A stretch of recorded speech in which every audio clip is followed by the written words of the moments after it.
Bismillahirrahmanirrahim. Assalamualaikum warahmatullahi wabarakatuh. Kembali lagi di kelas geometri analitik. Materi yang akan kita bahas hari ini yaitu persamaan garis lurus. Pada materi sebelumnya telah dibahas apa sih pengertian, definisi, dan sejarah dari garis lurus. Nah, kemudian sekarang bagaimana persamaan garis lurus tersebut.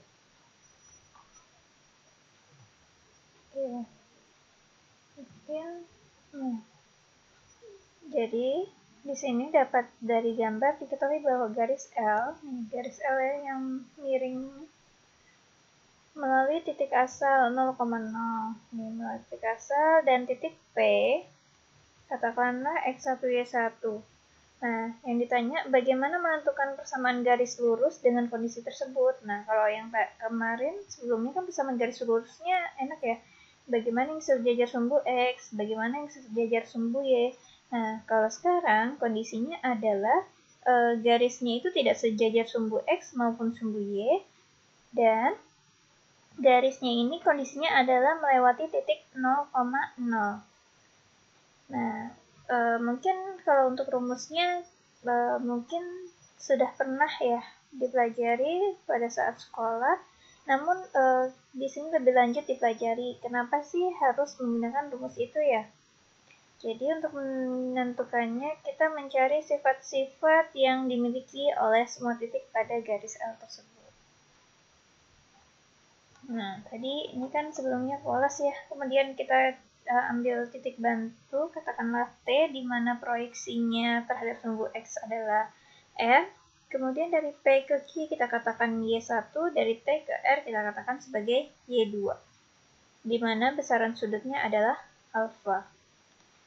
Jadi, nah ini dijelaskan lagi, ambillah sembarang titik T, titik T pada garis L dan titik R. Titik R adalah proyeksi T pada sumbu R.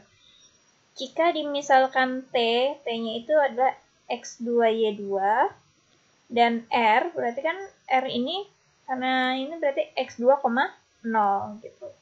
Karena Q-nya adalah X1,0. Selanjutnya perhatikan segitiga OPQ. P mana P? Oh ya nih. OPQ. Nah, kita lihat bahwa TR ini sejajar ya, notasinya. TR sejajar dengan PQ. Jadi kalau sejajar kita ada teorema dalam segitiga ya, bahwa panjang TR dibanding dengan panjang OR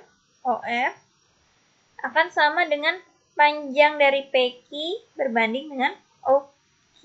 Jadi ini panjang dari TR berbanding dengan OR sama dengan panjang PQ berbanding dengan OQ.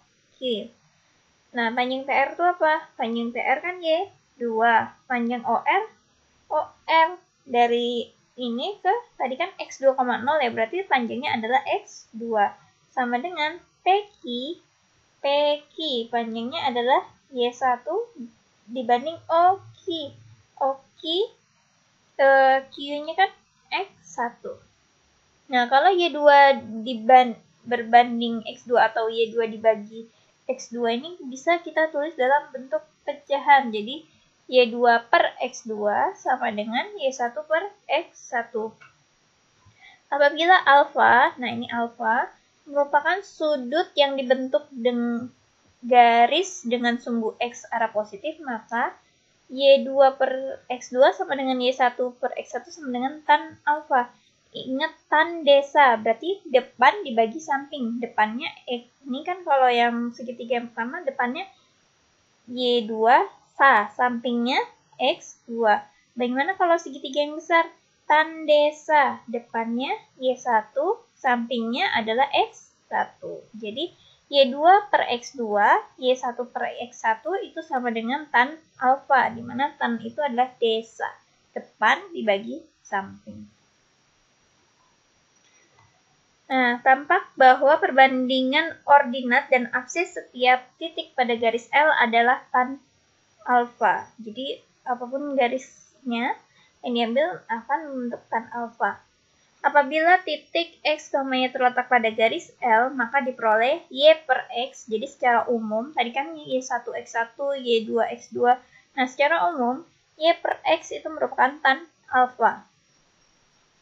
Nah, kita misalkan ambil titik P, X1, Y1 diketahui, maka harga tan alfa, tangen alfa adalah Y1 per X1.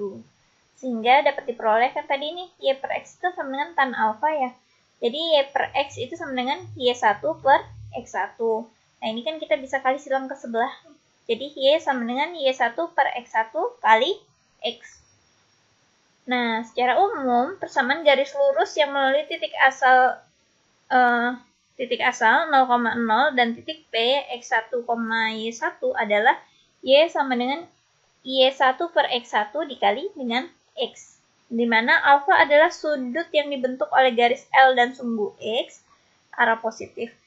Dan tangen alfa disebut gradien atau koefisien arah atau kemiringan garis ya, dari L, dan biasa diberi simbol dengan M. Jadi M itu gradien atau kemiringan garis gitu, atau koefisien arah gitu. Atau M itu bisa dituliskan dengan tangen alfa.